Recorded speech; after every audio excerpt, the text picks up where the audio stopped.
2026 yil 20-fevral kuni dunyo iqtisodiyot maydonida juda katta rezonans beradigan AQShda qaror qabul qilindi.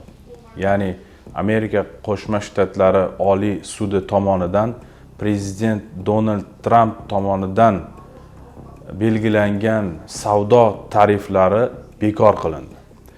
Ya'ni bu 1977-yilda qabul qilingan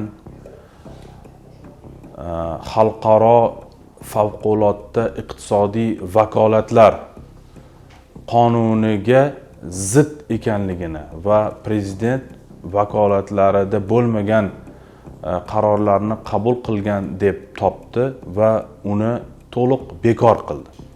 Ya'ni bu vakolatlar aslida Kongressda qabul qilinishi kerakligi ta'kidlandi. Shuning bilan Trumpning butun dunyoga tariflar orqali tahdidlari o'z kuchini yo'qotdi.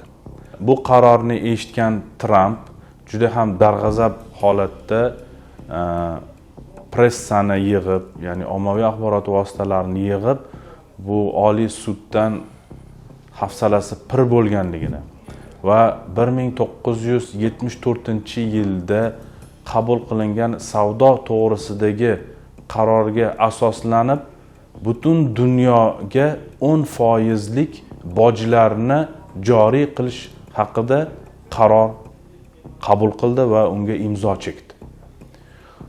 Bu ortidan butun dunyodagi investorlar, savdo bo'yicha shug'ullanadigan shirkatlarni kayfiyati keskin ko'tarildi. Fond birjalaridagi, demak, aksiyalar ancha pozitiv ruhda ko'tarilib, o'zgarishlar ro'y berdi va butun dunyodagi o'sha savdo bo'yicha beqarorlik ancha o'zini tinchlantirib oldi. Endi mana butun dunyodagi mana shu yirik mamlakatlar Xitoy, Meksika, Kanada va shunga o'xshash mamlakatlarga qo'yilgan yuqori bojlar ortidan Amerika Qo'shma Shtatlari 130-175 milliard AQSh dollari o'rtasida foyda olib kelayotgan edi. Va mana shu foydalarni, ya'ni tariflarni bekor qilish bo'yicha qarordan keyin tadbirkorlar ortiqcha to'lagan, shu paytgacha to'lab kelayotgan bojlarini endi sudga murojaat qilib qaytarib olishga harakatlarni boshlab yuborishdi. Va bu albatta Amerika Qo'shma Shtatlari byudjetiga katta zarar keltiradi. Shu paytgacha ular biz foyda qilyapmiz, byudjetga katta pul tushiryapmiz deb bong urilayotgan so'zlar endi aksini ko'rsatib, tadbirkorlarga to'lagan bojlarini qaytarib berishga sud qaror chiqarib berishi mumkin. Bu Trumpni olib borayotgan siyosatiga jiddiy zarar ko'rsatadi. Undan tashqari butun dunyoda yana Amerika Qo'shma Shtatlari Kongressiga va ular chiqaradigan qarorga ishonch biroz ortdi.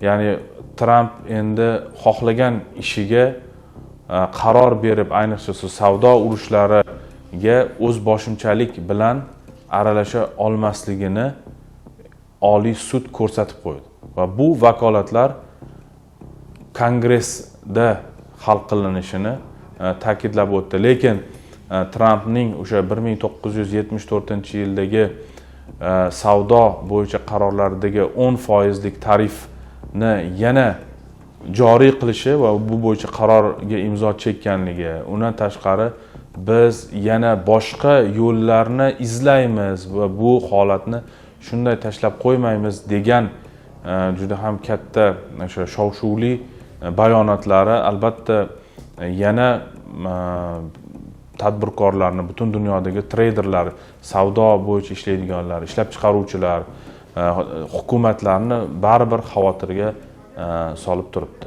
Amerika Qo'shma Shtatlarining o'ziga ham zarar bo'layotganligi, ya'ni uni fuqarolariga qimmat mahsulotlar sotib olinayotganligi, ichki bozorda narx-navolarni keskin oshib ketganligi va butun dunyoda Amerika Qo'shma Shtatlari hukumatiga savdo bo'yicha ishonchsizlik ortib ketganligi asosiy sabab bo'ldi. 1974-yilda qabul qilingan savdo bo'yichagi qarorni Tramp kongressiz imzolay oladimi, yo'qmi?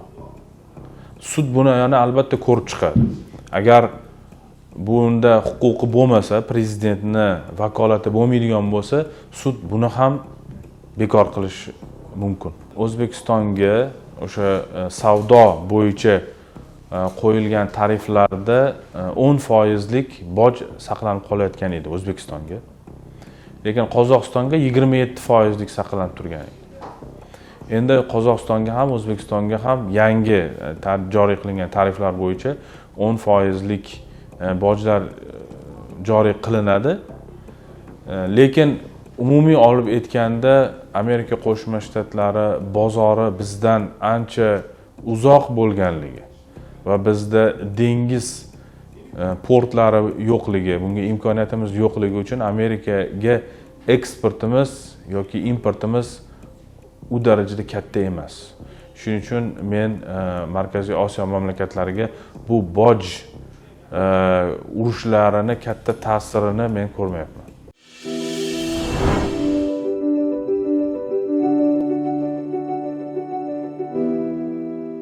Dunyoning eng zamonaviy qurollari bugun NATOda. Rossiya Ukraina urushi boshlangandan keyin NATOning birligi cho'qqiga chiqdi. Bu holat Donald Tramp prezidentligi boshlanishigacha davom etdi.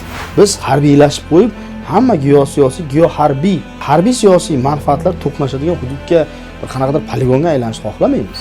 NATO liberal davlatlardan tashkil topgan.